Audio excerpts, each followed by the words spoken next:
m'appelle Magali Verdonck, je suis docteure en économie, je suis coordinatrice scientifique au DULBEA et à ce titre, j'ai participé à une étude sur la mutualisation dans le secteur non marchand.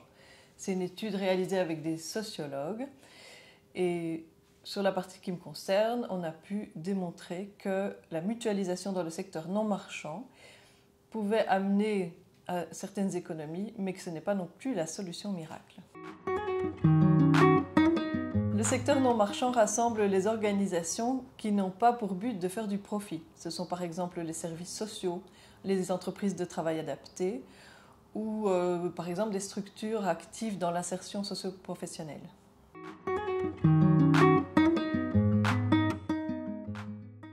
La mutualisation, c'est la mise en commun de certaines ressources entre entités indépendantes. Ça peut être une mise en commun de ressources matérielles, comme un immeuble, des services, par exemple partager les services d'accueil d'un immeuble où il y a plusieurs organisations, mais aussi un partage de connaissances, par exemple réaliser une enquête de satisfaction auprès des usagers de plusieurs organisations.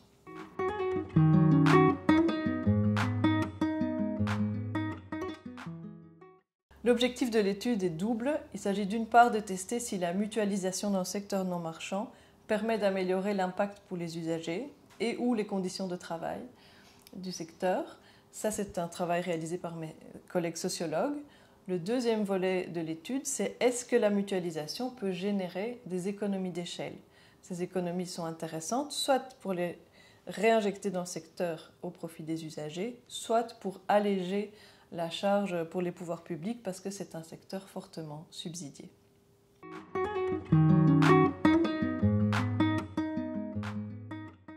Je retiens 3 questions principales. Les autres sont à retrouver dans le rapport qui est totalement public et disponible en ligne. La première question, c'est quelles sont les formes de mutualisation prometteuses dans le secteur non marchand? La deuxième, c'est quel type d'économie est-ce qu'on peut espérer faire en mutualisant? Et la troisième question, c'est quelles sont les conditions pour que ça fonctionne? Pour analyser des aspects financiers, il me fallait des données budgétaires. Elles n'existent pas à un niveau centralisé ou uniformisé pour toutes les organisations non marchandes à Bruxelles. C'est pour ça que j'ai dû avoir recours à une enquête en ligne envoyée aux 900 organisations bruxelloises. Grâce aux données récoltées, j'ai pu identifier les principaux secteurs de dépenses de ces organisations. J'ai mis de côté les coûts de personnel, puisque l'idée n'est pas de faire des économies là, et les coûts d'investissement qui sont très spécifiques. Et j'ai regardé les coûts de fonctionnement.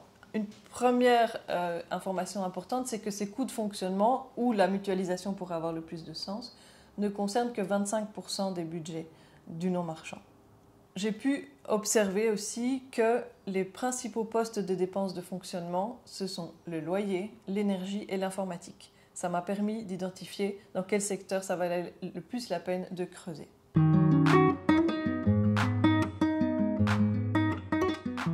J'ai questionné les acteurs du secteur non marchand sur 5 formes de mutualisation. Les centrales d'achat, les achats groupés d'énergie, la mutualisation de locaux, la mutualisation de services support et la mutualisation de trésorerie.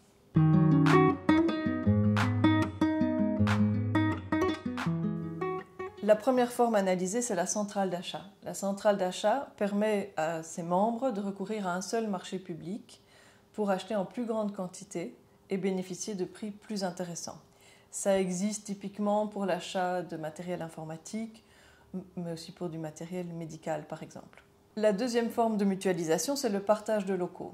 On observe régulièrement que le prix au mètre carré diminue quand les surfaces augmentent. Alors assez intuitivement, on se dit que ça vaut sans doute la peine de louer un plus grand espace à partager entre différentes organisations afin de réduire le loyer de chacune à mètre carré donné.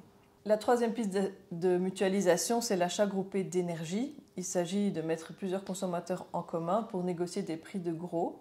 Et ce système existe déjà pour les particuliers, mais commence à se développer aussi pour des organisations. La quatrième piste de mutualisation consiste à mettre en commun des moyens financiers pour engager du personnel qualifié pour des tâches de support comme la comptabilité, l'informatique, la gestion de la paie. Ça permet d'offrir des contrats plus intéressants, un temps plein plutôt que plusieurs petits contrats à temps partiel. Ça devrait permettre d'attirer des talents et de professionnaliser, d'améliorer l'efficacité dans les services supports et de dégager alors du temps et des moyens pour les métiers de base du non-marchand. La dernière piste, c'est la mutualisation de trésorerie. L'idée est qu'une organisation qui aurait un excès de trésorerie pourrait prêter sans intérêt de l'argent à une autre organisation qui serait en besoin de trésorerie, de façon à éviter de recourir aux banques et éviter des frais financiers. Cette façon de fonctionner existe déjà, par exemple, entre les maisons médicales.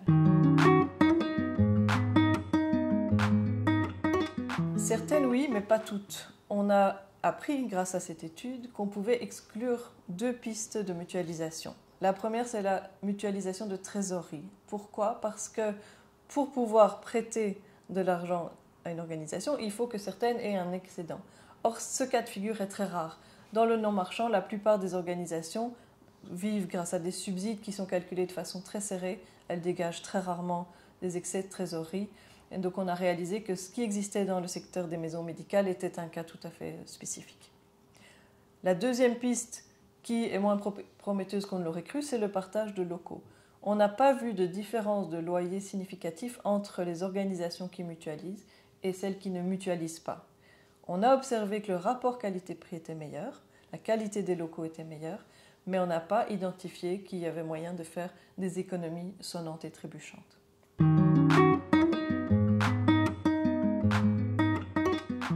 Il reste 3 pistes. Tout d'abord, les centrales d'achat. On observe que recourir à des centrales d'achat permet parfois de réduire de 35% le prix de certains achats, par exemple des assurances. Or, on a questionné le secteur et il n'y a que 25% des organisations qui utilisent des centrales d'achat. Donc on a un très grand potentiel de 3/4 d'organisations qui pourraient basculer vers ce système. La deuxième piste à exploiter, c'est celle de l'achat groupé d'énergie. On a observé que selon les systèmes, on peut espérer entre 14% et 20% d'économies en matière d'énergie, mais on observe que presque aucune organisation n'a recours à ce type de système. La dernière piste à exploiter est celle de la mutualisation des fonctions de support. Aujourd'hui, il n'y a que 16% des organisations qui font une telle mutualisation, mais par ailleurs, elles se plaignent toutes d'avoir quasiment 20% de leur temps consacré au service support, alors qu'elles aimeraient le consacrer au métier de base. Donc on a là clairement une piste d'amélioration, et il y a des témoignages de coûts diminués par 3 en mutualisant les fonctions support, donc certainement là aussi un beau potentiel.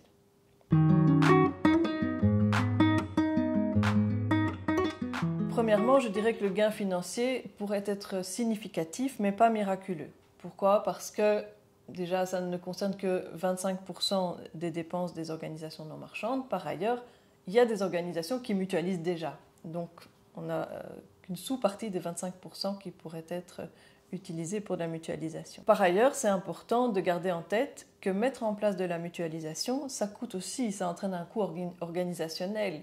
Mettons que plusieurs entités souhaitent mettre ensemble le service de gestion de la paye, il faut uniformiser les règles, il faut organiser des réunions, peut-être avoir des logiciels partagés, etc. Donc ça demande du temps et de l'argent. Et donc il faut s'assurer que les économies réalisées ne soient pas annulées par les coûts organisationnels. L'enquête a aussi mis en évidence que la mutualisation ne se fera pas spontanément. Il y a plusieurs conditions à remplir pour qu'elle se fasse. La première, c'est que l'information soit disponible. Par exemple, quelle centrale d'achat existe et à quelle centrale d'achat les organisations non marchandes ont-elles le droit de s'affilier. La deuxième condition, c'est que les procédures soient simples. Le temps consacré est un enjeu majeur.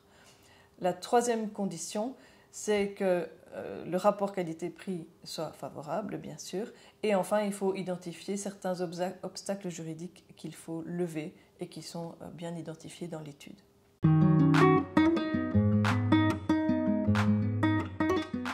Comme toutes les économies sont bonnes à prendre, je dirais qu'on peut certainement encourager plus de mutualisation dans le secteur non marchand, sans oublier que ça entraîne un coût et qu'il faut toujours s'assurer que la balance soit positive, qu'il y ait des économies nettes grâce à la mutualisation. Une autre recommandation est qu'il faut accompagner les organisations pour aller vers une mutualisation plus généralisée. Cet accompagnement peut prendre une forme light, par exemple un vade-mecum en ligne, qui répertorierait les différentes centrales d'achat existantes, qui mettrait à disposition des conventions prêtes à l'emploi pour un partage de locaux. Une version maximaliste de cet accompagnement, ce serait par exemple un centre d'appui avec du personnel vraiment dédié à l'accompagnement des organisations, un accompagnement personnalisé. Mais bien sûr, à nouveau, il faudra faire attention que le coût d'un tel accompagnement plus intense ne dépasse pas les gains espérés par la mutualisation. Si vous êtes intéressé par l'ensemble de l'étude, elle est disponible dans sa totalité et en version résumée sur le site du DULBEA, dulbea.be.